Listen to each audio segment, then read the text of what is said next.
আমি সরকারের প্রতি আজকের এই আলোচনা সভা থেকে আমরা আহ্বান জানাতে চাই যে বাংলাদেশে যে উগ্রবাদ, ধর্মের নামে উগ্রবাদ, সাম্প্রদায়িকতা, সন্ত্রাসবাদ যেভাবে মাথাছাড়া দিয়ে উঠছে, একটা উগ্রবাদী গোষ্ঠী চেষ্টা করছে বাংলাদেশের স্থিতিশীলতা, উন্নয়ন, অগ্রগতিকে বাধাগ্রস্ত করার জন্য। সেটাকে মোকাবেলা করতে হলে আমি মনে করি এদেশের যারা দেশপ্রেমিক জনগণ আছেন, যারা শান্তিপ্রিয় মানুষ আছেন, ধর্মপ্রাণ মানুষ আছেন, মোমেন বান্দা আছেন, ইমানদার, আমি মনে করি তাদের প্রত্যেক মানুষকে দল, মত, ধর্ম, বর্ণ নির্বিশেষে তাদেরকে ঐক্যবদ্ধ হতে হবে। ঐক্যবদ্ধ হয়ে এই উগ্রবাদের বিরুদ্ধে আমাদেরকে লড়াই করতে হবে। এবং এই উগ্রবাদের বিরুদ্ধে আমরা বলেছি শুধুমাত্র শক্তি দিয়ে হবে না, সরকারের লক্ষ লক্ষ কোটি কোটি টাকা খরচ হবে, আইনশৃঙ্খলা বাহিনী নিয়োজিত থাকবেন, শক্তি লাগবে, ঠিক আছে, বাট শুধুমাত্র শক্তি দিয়ে হবে না।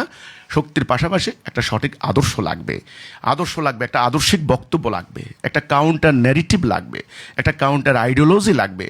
কোরআন এবং হাদিস দিয়ে প্রমাণ দিতে হবে, তুলে ধরতে হবে বিভিন্ন জার্নাল, পত্রিকা, প্রকাশনা, বই, পুস্তক, হ্যান্ডবিলের মাধ্যমে যে এটা ইসলাম না, এই অযৌক্তিক অনর্থক কর্মকাণ্ড ইসলাম সাপোর্ট করে না, এই নারী বিদ্বেষী বয়ান, এই সংস্কৃতি বিদ্বেষী মনোভাব, এই ধরনের মানবতা বিরোধী কার্যকলাপ কলাপ, অবৈজ্ঞানিক কথাবার্তা, এ ধরনের বিষয়গুলি ইসলাম সাপোর্ট করে না, এটা ইসলাম নয়।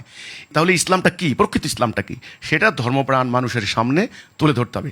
সেটা তুলে ধরার জন্য এই অরাজনৈতিক আন্দোলন হিজবুত তৌহিদ আমরা নিজেদের অর্থ ব্যয় করে সম্পূর্ণ নিঃস্বার্থভাবে আমরা মাঠে ময়দানে কাজ করছি। এতে আমাদের কোনো ব্যক্তিগত, কোনো বৈষয়িক, কোনো দুনিয়াবী স্বার্থ নেই। আমরা শুধু আল্লাহর সন্তুষ্টি চাই এবং কোনো রাজনৈতিক অভিসন্ধিও আমাদের নেই। আমরা আগামীতে নির্বাচন করে ক্ষমতায় আমাদের ক্ষমতা, হ্যাঁ, আমরা বলেছি যে রাষ্ট্র ক্ষমতা ছাড়া ইসলামের প্রকৃত আইডিওলজি প্রতিষ্ঠা করা সম্ভব নয়। সেটার প্রক্রিয়া হলো ভিন্ন, সেটা আমরা বলেছি। বাট বর্তমানে যে প্রচলিত রাজনীতি চলছে সে ধরনের রাজনৈতিক অভিপ্রায় আমাদের নেই। 31 বছর থেকে আমরা কোনো আইন ভঙ্গ করিনি, কোনো অন্যায় করিনি।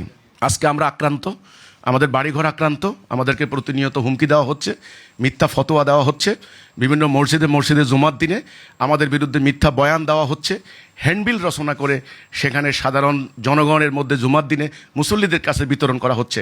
এতে আমরা নিজেদেরকে অনিরাপদ মনে করছি। আমাদের অফিস, কার্যালয়, বাড়িঘর আক্রান্ত হতে পারে। ইতিমধ্যে আমাদের 5 জন ভাই বোন শহীদ হয়েছেন। আপনারা জানেন বাংলাদেশ একটি স্বাধীন সার্বভৌম রাষ্ট্র। এখানে একটা মানবাধিকার আছে, শাসনতান্ত্রিক অধিকার আছে, আমার কথা বলার অধিকার আছে, এটা আমার মানবাধিকারের অন্তর্ভুক্ত। অন্যান্য সাধারণ মানুষের যেরকম অধিকার, আমারও সেই অধিকার আছে। আজকে সেই অধিকার আমরা হারা হচ্ছি। আজকে আমরা নিজেদেরকে বাংলাদেশে খুবই আনসেফ মনে করছি। কাজে আমি সরকারের কাছে বিনীত অনুরোধ করব, এই উগ্রবাদী গোষ্ঠীকে, যেটা আল্লাহ রসুলের প্রকৃত ইসলাম নয়, তারা যেভাবে ধর্মকে অপব্যবহার করে ধর্ম ব্যবসা করছে, অপরাজনীতি করছে, এদেরকে আপনারা আইনের আওতায় আনুন এবং এদেরকে যথাযথ শাস্তির আওতায় এনে আমাদের মতো যারা শান্তিপ্রিয় জনতা তাদের নিরাপদ বসবাস করার জন্য একটা বাসস্থান, আপনারা সেটা নিরাপদ পরিবেশ তৈরি করুন। সরকারের প্রতি আমাদের সেটা দাবি।